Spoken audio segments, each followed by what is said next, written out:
Hey, good morning, guys. It's me. Sorry I wasn't on yesterday. I know Mondays normally our kickoff day for the week. My bad. I was just really busy and kind of in my head. Sometimes I have so many topics on my mind, I don't know where to go and how to start or how to do a video. So I just don't. So my bad.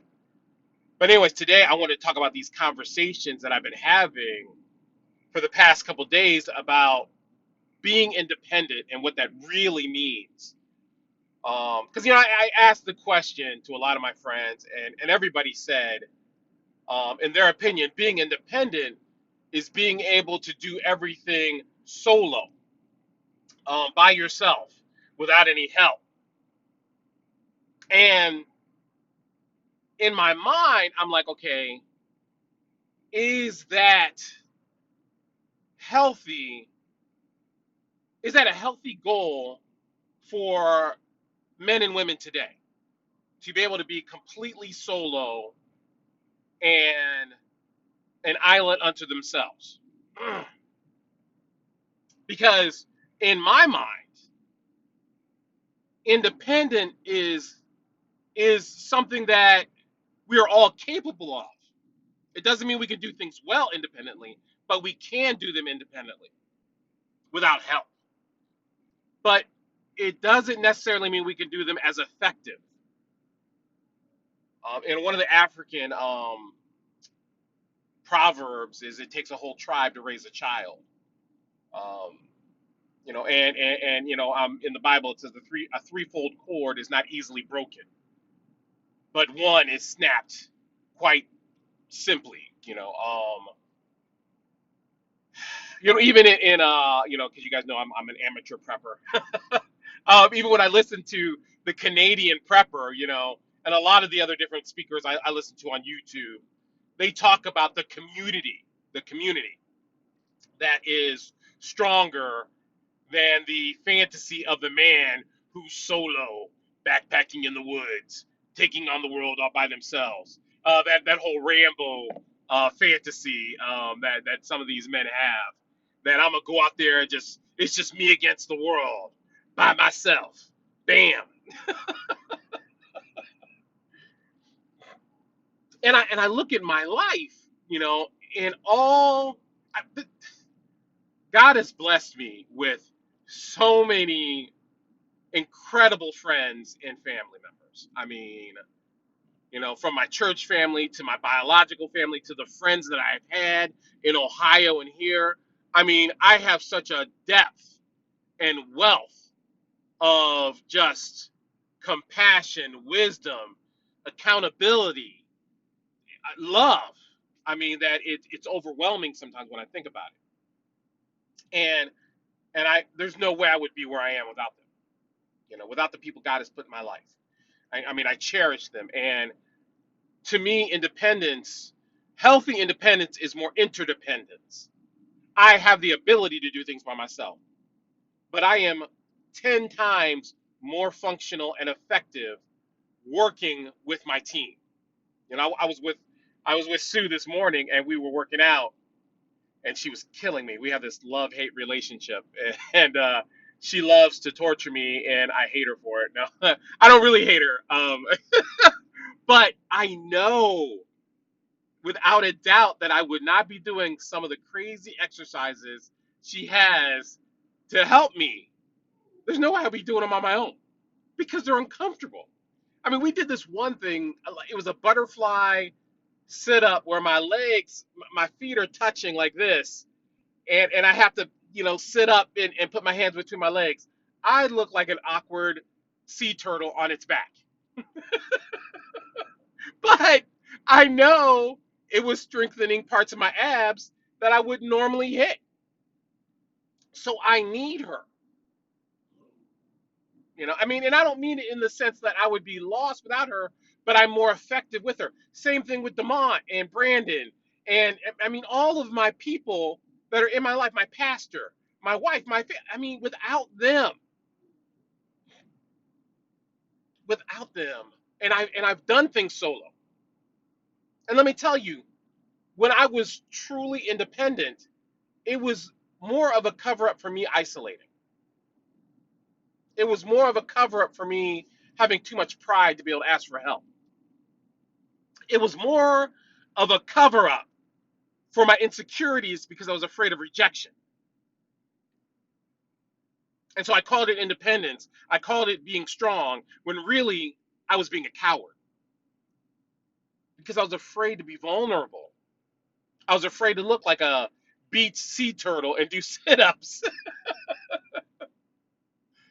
I was afraid to laugh at myself. I was afraid to talk to Leslie about my crazy dysfunctional intimate connection with donuts.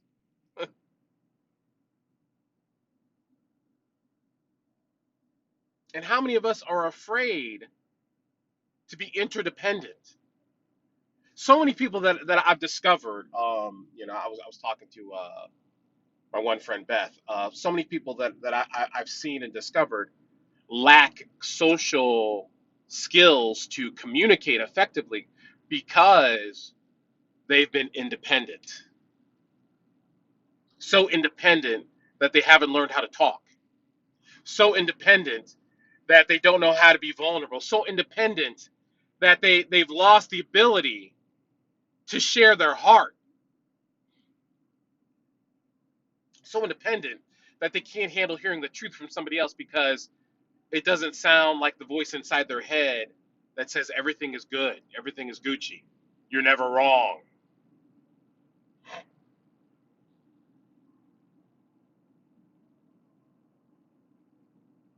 And I'm worried about our society today because we're so independent, isolated,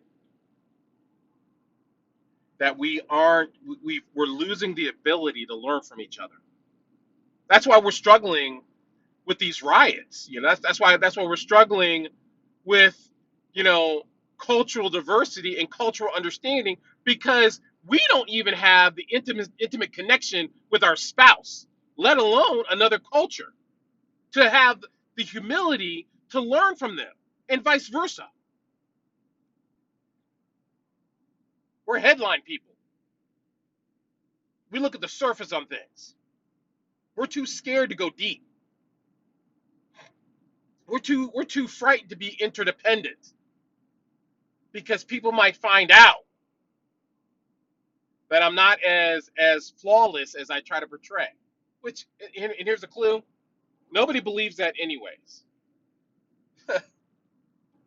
Nobody believes Will's perfect. I mean, if you do, then you need to go talk to my mama. Go talk to some of my friends. They will clearly tell you William's flaws. My clients know that I make mistakes, and I'm okay with that because even in counseling, we're a team. I work for you. I work with you. You don't work for me.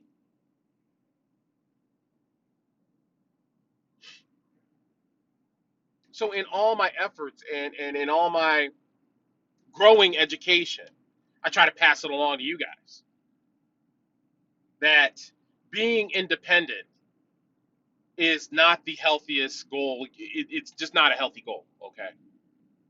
Do I think we should have strength of course I think we should have our own strength. I'm not saying be codependent. I'm saying be interdependent. So here's an example. You guys know I watched the TV series on the History Channel called Alone, and it's a perfect example of what I'm talking about because they take 10 survival experts, okay, and they drop them off on an island or wherever in some wilderness forest in different parts of the island, and it's huge. And the goal is for the one who can stay there the longest will win. I think right now in season 7, it's $1 million. Now they have to stay there over 100 days, and I think it's in the Arctic, or it's either Alaska or the Arctic. I think it's the Arctic. And so they develop, they create shelters, they hunt for their food. I mean, some of them even make clothes. They build these. I mean, I told you in one of the episodes, they're building these incredible fireplaces in their debris shelter, the shelter that they made out of wood, sticks, and mud. And you watch it, and you're just like, man, these mugs, these jokers are bad. I know I'm talking to women too. They're just incredible.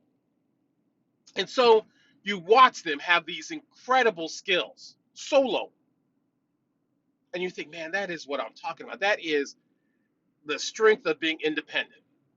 And they are super bad, super bad. But what takes them all out in the end is being alone. Every last one of them, even the ones that admitted they didn't have too many friends or family to begin with, they start to miss people. And one dude, this one guy, he picks up a skull of a muskox and puts it on a pole and starts talking to it because he misses conversation. He misses having someone to share the victories and disappointments with for the encouragement.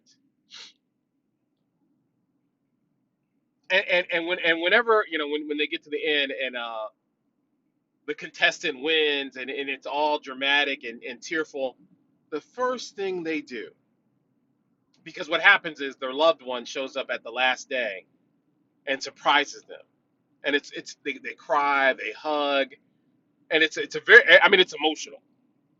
But the first thing they do is they go and they show them everything they've done on the island, and it's just so touching. They go to show them, look, this is my hut, this is what I built here, and a lot of them will create almost like a diary. Like this one guy, he made a staff, a walking staff, and he would make engravings on the staff for each moment while he was there on the island that was significant. The first day he found fish, the day he got sick. I mean, there was so many different stories that he had, and he couldn't wait to go home to share it.